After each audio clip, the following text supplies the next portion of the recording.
முதல் வாசகம். ஆடுகளை கூட்டிச் சேர்த்து அவற்றை பேணிக் காக்க நான் மேய்ப்பர்களை நியமிப்பேன். இறைவாக்கினர் எரேமியா நூலிலிருந்து வாசகம். 23:1-6 வரை. ஆண்டவர் கூறுவது: என் மேய்ச்சலுக்குட்பட்ட ஆடுகளை அழித்துச் சிதறடிக்கும் மேய்ப்பர்களுக்கு ஐயோ கேடு. தம் மக்களை வழிநடத்தும் மேய்ப்பர்களுக்கு எதிராக இஸ்ரேலின் கடவுளாகிய ஆண்டவர் கூறுவது இதுவே: நீங்கள் என் மந்தையை சிதறடித்து விட்டீர்கள், அதனை துரத்தி எடுத்தீர்கள், அதனை பராமரிக்கவில்லை. இதோ உங்கள் தீச்செயல்களின் காரணமாக உங்களை தண்டிக்கப் போகிறேன் என்கிறார் ஆண்டவர். என் மந்தையில் எஞ்சியிருக்கும் ஆடுகளை நான் துரத்தி எடுத்த அனைத்து நாடுகளிலிருந்தும் கூட்டிச் சேர்த்து அவர்களுக்குரிய ஆட்டுப்பட்டிக்கு கொண்டு வருவேன். அவையும் பல்கிப் பெருகும்.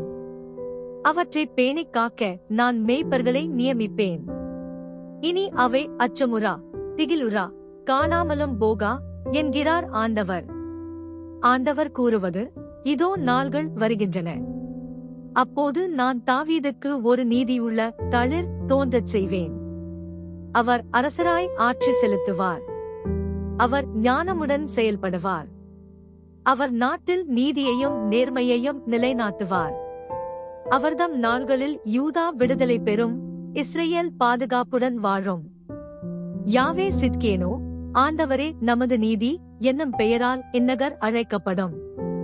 ஆண்டவரின் அருள்வாக்கு. இறைவனுக்கு நன்றி. பதிலுரை பாடல். திபா 23. பல்லவி. ஆண்டவரே என் ஆயர், எனக்கேதும் குறையில்லை. ஆண்டவரே என் ஆயர், எனக்கேதும் குறையில்லை. பசும் புல்வெளி மீது என்னை அவர் இளைப்பாரச் செய்வார். அமைதியான நீர்நிலைகளுக்கு என்னை அழைத்துச் செல்வார். 3. அவர் எனக்கு புத்துயிர் அளிப்பார். பல்லவி.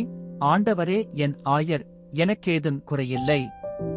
தம் பெயர்க்கேற்ப என்னை நீதி வழி நடத்திடுவார். சாவின் இருள்சூழ் பள்ளத்தாக்கில் நான் நடக்க நேர்ந்தாலும் நீர் என்னோடு இருப்பதால் எத்தீங்கிற்கும் அஞ்சிடேன். உம் கோலும் நெடுங்கழியும் என்னை தேற்றும். பல்லவி.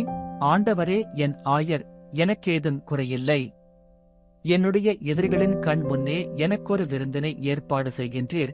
என் தலையில் நறுமணத் தைலம் பூசுகின்றீர். எனது பாத்திரம் நிரம்பி வழிகின்றது.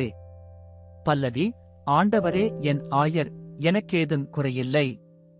உண்மையாகவே என் வாழ்நாள் எல்லாம் அருள் நலமும் பேரன்பும் என்னை புடைசூழ்ந்து வரும். நானும் ஆண்டவரின் இல்லத்தில் நெடுநாள் வாழ்ந்திருப்பேன். பல்லவி. ஆண்டவரே என் ஆயர், எனக்கேதும் குறையில்லை.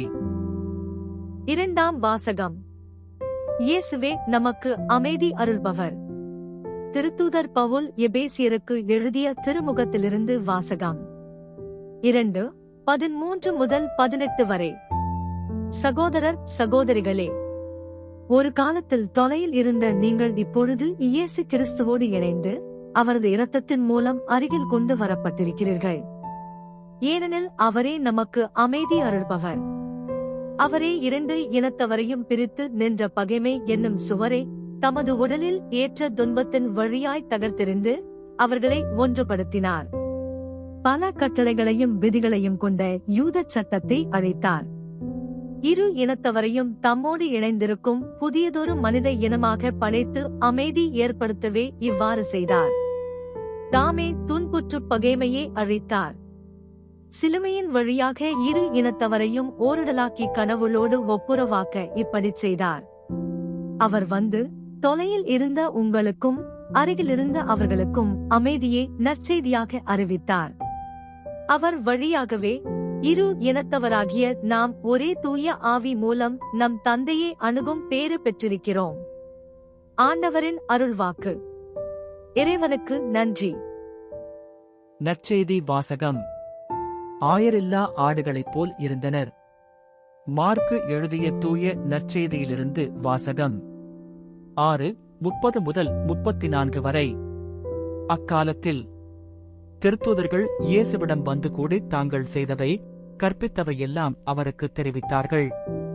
அவர் அவர்களிடம், நீங்கள் பாலை நிலத்தில் உள்ள தனிமையான ஓர் இடத்திற்குச் சென்று சற்று ஓய்வெடுங்கள் என்றார்.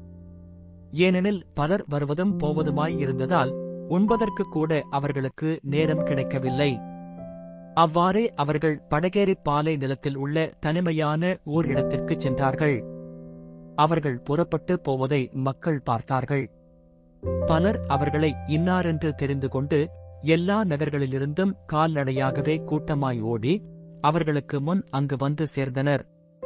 அவர் கரையில் இறங்கியபோது பெருந்திரளான மக்களைக் கண்டார். அவர்கள் ஆயரில்லா ஆடுகளைப் போல் இருந்ததால் அவர்கள் மீது பரிவு கொண்டு அவர்களுக்கு பலவற்றை கற்பித்தார். ஆண்டவரின் அருள்வாக்கு. கிறிஸ்துவே உமக்கு புகழ்.